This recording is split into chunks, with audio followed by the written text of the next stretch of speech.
Ayan, mabilis! Mas mabilis ilagay ang kanang kamay sa batok. Okay, alay agad. Paano ba yan? Paano ba yan? Iwan na.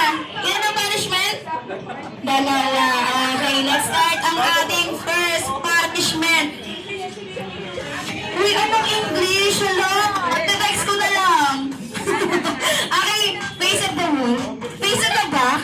Okay, sige, face at the back tayo guys. Ang kamay nasa batok. Ayaw ko. Nasa Philippines tayo. Hala, charis lang. Okay. Nakikita niyo po yung pangalan nandiyan? Yes, Kyler. Okay. I-spell out niyo po yan using your sexy body hairs. Okay, capital letter yan.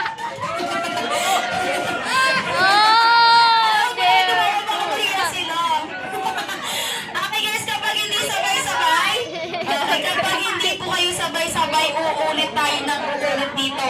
Kain na sila kayo nag-spell out pa rin. Okay, ready na po ba kayo? Okay, kaya nyo na-amazing kayo. Okay, let's start with capital letter S. Sabay-sabay? Sabay-sabay, guys? Hindi.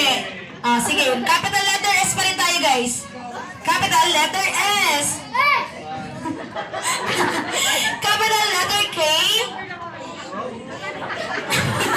Capital letter Y.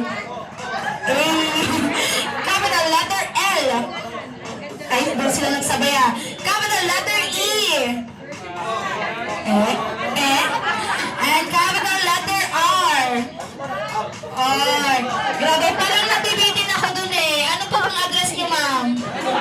Isama na natin yung address. Ay, joke lang. Sige na. Okay na yung Skyler. Ngayon, ang ating next punishment. Next punishment.